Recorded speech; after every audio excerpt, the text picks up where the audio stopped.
Hello students, अब कर रहे हैं क्वेश्चन 4 एक्सरसाइज 12.2। स्टेटमेंट देखेंगे। एक त्रिभुज और एक समांतर चतुर्भुज का एक ही आधार है और क्षेत्रफल भी एक ही है। यदि त्रिभुज की भुजाएं 26 सेंटीमीटर, 28 सेंटीमीटर और 30 सेंटीमीटर हैं तथा समांतर चतुर्भुज 28 सेंटीमीटर के आधार पर स्थित है तो उसकी संगत ऊंचाई ज्ञात कीजिए। संगत ऊंचाई किसकी? समांतर चतुर्भुज की ज्ञात करनी है। त्रिभुज की भुजाएं दी हैं और समांतर चतुर्भुज का आधार। तो जो दिया है हमें वो लिखेंगे। त्रिभुज की भुजाएं कितनी हैं? 26 सेंटीमीटर, 28 सेंटीमीटर, 30 सेंटीमीटर और समांतर चतुर्भुज का आधार है 28 सेंटीमीटर। तो हमने यहाँ एक समांतर चतुर्भुज बनाई है, इसका आधार ये है 28 सेंटीमीटर और जो एक त्रिभुज है वो भी इसी आधार पर बनी है, क्योंकि उसने कहा था कि त्रिभुज और समांतर चतुर्भुज का आधार एक है। तो इस आधार पर ही हम एक त्रिभुज बना रहे हैं। आधार 28 सेंटीमीटर है, तो यहां पर एक त्रिभुज बनाते हैं। तो ये जो त्रिभुज है वो इस तरह से है, ABE। अब ये समांतर चतुर्भुज और त्रिभुज दोनों एक ही आधार पर है। त्रिभुज की जो भुजाएं हैं वो 28 सेंटीमीटर, 26 सेंटीमीटर और 30 सेंटीमीटर है। अब हमें समांतर चतुर्भुज की ऊंचाई याद करनी है। पहले हम देखेंगे समांतर चतुर्भुज क्या होती है। समांतर चतुर्भुज के बारे में आपको पता होना चाहिए कि ऐसे चतुर्भुज जिसकी सम्मुख भुजाएं समांतर और बराबर होती हैं। तो हमने समांतर चतुर्भुज बनाई है यहाँ पर। इसकी जो सम्मुख भुजाएं हैं वो समांतर और बराबर होती हैं। ये भुजा इसके समांतर है और ये भुजा इसके समांतर है। समांतर चतुर्भुज का क्षेत्रफल का फॉर्मूला भी देखेंगे। फॉर्मूला होता है क्षेत्रफल का आधार गुना ऊंचाई। किसका फॉर्मूला है ये? समांतर चतुर्भुज का क्षेत्रफल। त्रिभुज का क्षेत्रफल क्या होता है? 1/2 गुना आधार गुना ऊंचाई। ये ध्यान रखना है। ये समांतर चतुर्भुज का क्षेत्रफल है, ये त्रिभुज का क्षेत्रफल है। तो अब देखते हैं क्वेश्चन कैसे करेंगे। हमें इस क्वेश्चन में त्रिभुज की तीनों भुजाएं पता हैं, तो हम यहां से त्रिभुज का क्षेत्रफल निकालेंगे हीरोन्स फॉर्मूला से। तो स्टार्ट करते हैं। त्रिभुज ABE का सबसे पहले क्या निकालेंगे? परिमाप। त्रिभुज ABE का परिमाप। परिमाप का फॉर्मूला A + B + C। तीनों भुजाएं हमने लिखी हुई हैं। 26 + 28 + 30 प्लस करेंगे इसे, ये आ जाएगा प्लस करके 84 सेंटीमीटर। फिर हमने निकालना है अर्ध परिमाप। अर्ध परिमाप कितना आएगा? 84 का आधा करेंगे 84/2। 2 का पढ़ा पढ़ेंगे, 2 का पढ़ा 4 तक पढ़ोगे 8, 2 का पढ़ा 2 तक पढ़ेंगे तो 42 सेंटीमीटर और यही हमारा S का मान है 42। अब हमने निकालना है त्रिभुज ABE का क्षेत्रफल। फॉर्मूला लगाएंगे वर्गमूल S × S - A, S - B, S - C। S का मान है 42। 42 माइनस पहली भुजा 26, 42 - 28, 42 - 30। घटाएंगे इसे। 42 में से 26 माइनस करेंगे, क्या आ जाएगा? 16। 42 में से 28 माइनस करेंगे 14। 42 में से 30 माइनस करेंगे 12। अब हमने इसके टुकड़े बनाने हैं और टुकड़े हम इस तरह से बनाएंगे कि पेयर बन सकें। 42 को लिख रहे हैं हम यहाँ पर 6 × 7। 6 का पढ़ा 7 तक पढ़ेंगे 42 आता है। 16 को लिख रहे हैं 4 × 4। 14 को 2 × 7 और 12 को 2 × 6। अब जिसका पेयर बन रहा है उन संख्याओं को इकट्ठा लिखेंगे। 6 यहाँ 2 बार है, 7 भी 2 बार है, फिर 4 2 बार है और 2 भी 2 बार है। सभी संख्याओं के पेयर बन गए हैं। जोड़े बनाएंगे, हर जोड़े में से एक संख्या बाहर लेंगे तो ये आ जाएगा 6 गुना 7 गुना 4 गुना 2। वर्गमूल का निशान नहीं है क्योंकि सभी संख्याओं के पेयर बन गए हैं। सभी संख्याओं में से पेयर में से एक एक संख्या हमने बाहर ले ली है। इनकी गुना करेंगे। अब 6 को पहले 7 से गुना करेंगे 42, 42 को 4 को 2, 4 दूनी 8, 42 को 8 से गुना करेंगे तो ये आ जाएगा 336 वर्ग सेंटीमीटर। ये क्या है हमारा त्रिभुज का क्षेत्रफल। हमें दिया था त्रिभुज का क्षेत्रफल और समांतर चतुर्भुज का क्षेत्रफल बराबर है। ये हमें स्टेटमेंट में गिवन है। त्रिभुज का क्षेत्रफल बराबर समांतर चतुर्भुज का क्षेत्रफल। त्रिभुज का क्षेत्रफल हम निकाल चुके हैं 336, तो समांतर चतुर्भुज का क्षेत्रफल भी कितना आ जाएगा 336 वर्ग सेंटीमीटर।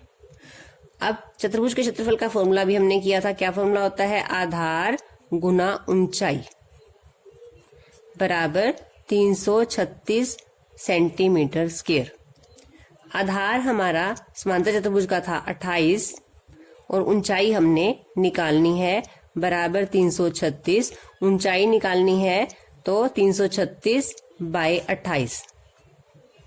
काटेंगे इसे, 4 के पाड़े पे काटते हैं। 4 का पाड़ा पढ़ेंगे 7 तक, 4 का पाड़ा पढ़ो, 4 को 8 से गुना करेंगे 32, यहाँ पे 33 आपका 1 बचता है, ये हो गया 16। 4 का पाड़ा 4 तक पढ़ेंगे 16। 7 का पाड़ा पढ़ते हैं यहाँ पे 1, 7 का पाड़ा पढ़ेंगे 7 एकम 7, 8 था यहाँ पे 1 बचता है, यहाँ छोटा सा 1 लगा लेंगे, 14 हो गया।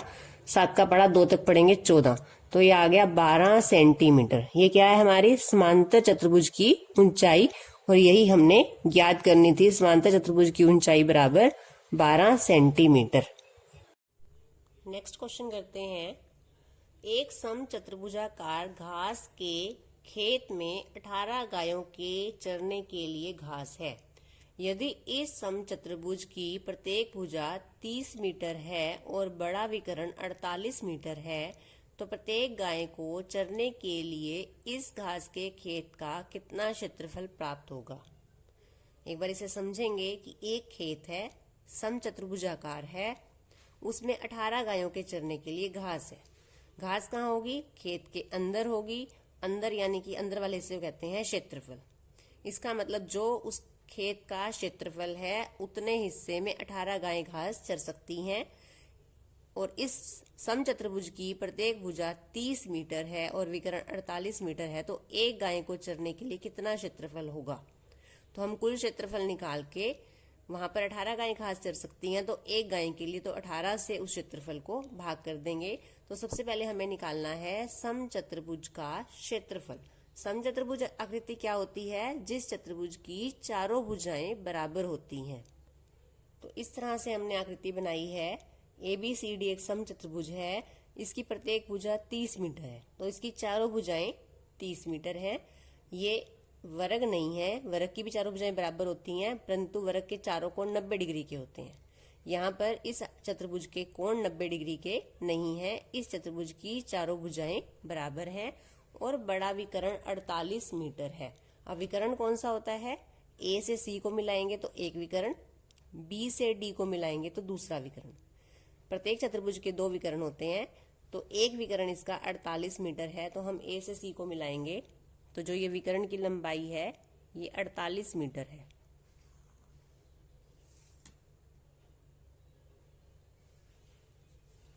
अब मुझे इस खेत का क्षेत्रफल निकालना है। अब इस विकर्ण से इस चतुर्भुज के 2 हिस्से हो गए, दोनों हिस्से क्या है? त्रिभुज। तो हम पहले एक त्रिभुज का क्षेत्रफल निकालेंगे ABC। भुजाएं कितनी हैं इसकी? 30, 30 और 48। फिर हम दूसरे त्रिभुज का क्षेत्रफल निकालेंगे। वो त्रिभुज कौन सी है? ADC। इसकी भुजाएं कितनी हैं? 30, 30, 48। भुजाएं सेम है। पहले त्रिभुज की भी 30, 30, 48, दूसरे की भी 30, 30, 48, तो दोनों का क्षेत्रफल सेम आएगा। तो हम क्या करेंगे? एक त्रिभुज का क्षेत्रफल निकालेंगे और उसे 2 से गुना कर देंगे, तो 2 त्रिभुजों का क्षेत्रफल निकल जाएगा। और 2 त्रिभुजों का क्षेत्रफल किसके बराबर होगा? इस खेत के क्षेत्रफल के बराबर। तो निकालते हैं त्रिभुज ABC का क्षेत्रफल। सबसे पहले क्या निकालेंगे? त्रिभुज ABC का परिमाप। तो लिखते हैं यहाँ पे। अब जब मैं यहाँ त्रिभुज ABC लिख रही हूं तो यह आकृति सामने बनी होनी बहुत जरूरी है, कि मेरे पास ये आकृति है जिसको मैं कह रही हूं कि त्रिभुज एबीसी का परिमाप निकाल रहे हैं। ए प्लस बी प्लस सी, और त्रिभुज की भुजाएं कितनी कितनी हैं? 30 प्लस 30 प्लस 48। प्लस करेंगे तो कितना आ जाएगा? 108 मीटर। ये परिमाप है 108। अब हमने क्या निकालना है? इसका अर्ध परिमाप 108/2।